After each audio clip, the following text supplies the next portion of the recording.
అందరికీ నమస్కారం. Welcome to Bharati TV. టీడీపీలోకి వైసీపీ నేతలు క్యూ. చంద్రబాబు వ్యూహం ఇదేనా అంటే అవుననే మాటలు వినిపిస్తున్నాయి. ఇంతకీ చంద్రబాబు వ్యూహం ఏంటి? వైసీపీ నాయకులు ఎందుకు టీడీపీలోకి క్యూ కడుతున్నారు? ఈ స్పెషల్ స్టోరీలో చూద్దాం. వైసీపీకి షాకుల మీద షాకులు తగులుతున్నాయి. ఏపీ మాజీ సీఎం వైఎస్ జగన్కు అత్యంత సన్నిహితుడు రాజ్యసభ ఎంపీ మోపిదేవి వెంకటరమణ పార్టీకి రాజీనామా చేయడానికి రెడీ అయ్యారు. మరో 2 రోజుల్లో టీడీపీ తీర్థం పుచ్చుకోవటానికి సిద్ధంగా ఉన్నారు మోపిదేవి వెంకటరమణ. మరోవైపు పోతుల సునీత పార్టీకి రాజీనామా కూడా చేసేశారు. అదే బాటలో మరికొంతమంది వైసీపీ ఎమ్మెల్యేలు ఎంపీలు ఉన్నట్టు పొలిటికల్ సర్కిల్స్లో గట్టిగా ప్రచారం జరుగుతోంది. జగన్కు షాక్ ఇవ్వబోతున్న మోపిదేవి వెంకటరమణ. వైసీపీ అధినేత జగన్కు అత్యంత సన్నిహిత మిత్రుడుగా ఉన్న మోపిదేవి వెంకటరమణ గత కొద్ది కాలం నుంచి తీవ్ర అసహనంతో ఉన్నారు. జగన్తో పాటు జైలుకు సైతం వెళ్ళి వచ్చిన ఆయన 2019లో మత్స్యశాఖ మంత్రిగా బాధ్యతలు చేపట్టారు. అనంతరం జగన్ చేసిన మార్పుతో రాజ్యసభ ఎంపీ అయ్యారు ఆయన. అయితే పార్టీ అధికారంలోకి వచ్చాక వేరే వ్యక్తుల అజమాయిషీ ఎక్కువైంది అనేది ఆయన ఫీలింగ్గా మోపిదేవి వెంకటరమణ సన్నిహితులు చెప్తున్నారు. పేరుకు బీసీల పార్టీ అని చెబుతున్నారు, కానీ కొంతమంది రెడ్ల డామినేషన్ ఎక్కువైపోయిందని, జగన్తో పాటు జైలుకు వెళ్ళొచ్చింది తామైతే ఇప్పుడు బయట నుంచి వచ్చిన వాళ్ళ పెత్తనం తనపై ఎక్కువైంది అని తన ఇన్నర్ సర్కిల్స్లో ఉండే వారి వద్ద మోపిదేవి వెంకటరమణ బాధపడినట్లు చెబుతున్నారు. దానితో పార్టీ మారటమే బెటర్ అనే ఆలోచనకు వచ్చినట్టు రేపు లేదా ఎల్లుండి వైసీపీ పార్టీకి రాజీనామా చేసి త్వరలోనే టీడీపీ తీర్థం పుచ్చుకోవటానికి రెడీ అవుతున్నారు మోపిదేవి వెంకటరమణ అని చెప్తున్నారు పొలిటికల్ అనలిస్టులు. నిజంగా చూస్తున్నట్టయితే వైసీపీకి రాజీనామా చేసిన పోతుల సునీత, ఆల్రెడీ పోతుల సునీత వైసీపీకి రాజీనామా చేశారు. ఎమ్మెల్సీ పోతుల సునీత ఆల్రెడీ వైసీపీ పార్టీకి రాజీనామా చేసేశారు.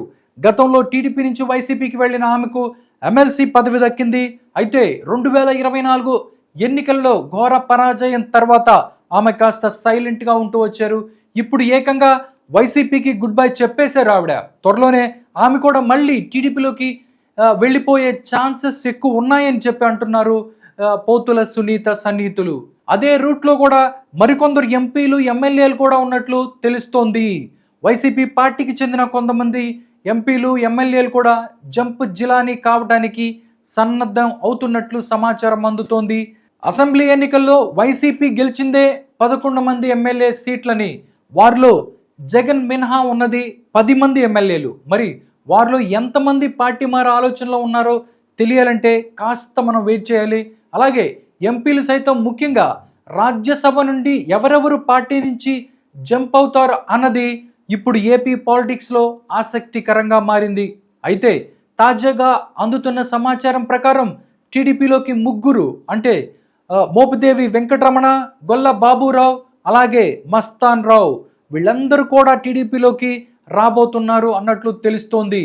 దాంతోపాటు టీడీపీతో పాటుగా బీజేపీలో కూడా కొంతమంది వెళ్ళే అవకాశం ఉందని కూడా చెప్తున్నారు. బీజేపీలోకి 5గురు వెళ్ళే అవకాశం ఉంది. వాళ్ళు రఘునాథ్ రెడ్డి, నిరంజన్ రెడ్డి, అయోధ్య రామిరెడ్డి, దాంతోపాటు పరిమళ్ నత్వాని, అలా బీజేపీలోకి 5గురు వెళ్తే జనసేనలోకి 2, వాళ్ళు ఎవరంటే పిల్లి సుభాష్ చంద్రబోస్, ఆర్ కృష్ణయ్య, ఇలా 11 మందితో రాజ్యసభలో ప్రాతినిధ్యం ఉన్న వైసీపీ ఖాళీ కాకుండా ఒకరు దాంట్లోనే ఉండబోతున్నారు.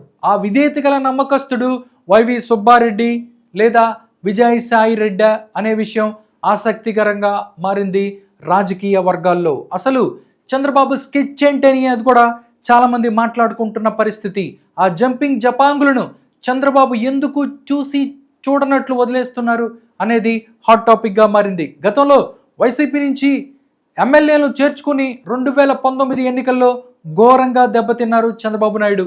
2014 ఎన్నికల్లో ఇంచుమించు ఇలాగే కుదేలయ్యారు జగన్మోహన్ రెడ్డి. మరి ఏ ధైర్యంతో ఇప్పుడు ఆపరేషన్ ఆకర్ష్ చేపట్టింది కూటమి పార్టీలు అంటే కనపడుతున్న ఒకే ఒక్క సమాధానం నియోజకవర్గాల పెంపు. ఎందుకంటే 175 నియోజకవర్గాలు పెరుగుతున్నాయి అనే సమాచారంతోనే ఇప్పుడు ఆపరేషన్ ఆకర్ష్ అలాగే వైసీపీ నుంచి అందరిని కూడా టీడీపీలోకి చేర్చుకుంటున్నారు అన్నట్లు తెలుస్తోంది. 2029 నాటికి పెరగనున్న నియోజకవర్గాల సంఖ్య ప్రస్తుతం ఏపీలో 175 అసెంబ్లీ నియోజకవర్గాలు, 25 ఎంపీ సీట్లు ఉన్నాయి. వీటిని పెంచాల్సిన అవసరం ఉందని చాలా ఏళ్లుగా కేంద్రాన్ని అడుగుతుంది ఏపీ. అయితే 2029 వరకు అది కుదరని పని కాదని చెప్పిన కేంద్రం గడువు దగ్గర పడుతున్న కొద్దీ ఆ దిశగా అడుగులు వేస్తోంది. త్వరలోనే ఏపీలో నియోజకవర్గాల సంఖ్య మరో 50 పెరిగి 225కు చేరుకోనుంది. అప్పుడు రాష్ట్రంలో గెలుపు ఓటముల ఈక్వేషన్స్ మారిపోతాయి. కాబట్టి ఇప్పటి నుండే ప్రామినెంట్ లీడర్లను పార్టీలోకి ఆహ్వానించే పనిలో పడ్డారు చంద్రబాబు నాయుడు. ఎలాగూ నియోజకవర్గాలు పెరుగుతాయి కాబట్టి కొత్త వాళ్ళు వచ్చిన పార్టీలో అంతర్గత కుమ్ములాటలు జరిగే అవకాశం చాలా తక్కువగా ఉంటుంది. అందుకే మాస్టర్ ప్లానర్గా పేరు పొందిన చంద్రబాబు నాయుడు ఈ వ్యూహం పన్నారు అంటున్నారు రాజకీయ వర్గాలు. మరి అవి ఏ మేరకు వర్కౌట్ అవుతాయో తెలియాలంటే మనం కొన్ని రోజులు వెయిట్ చేయాల్సిందే.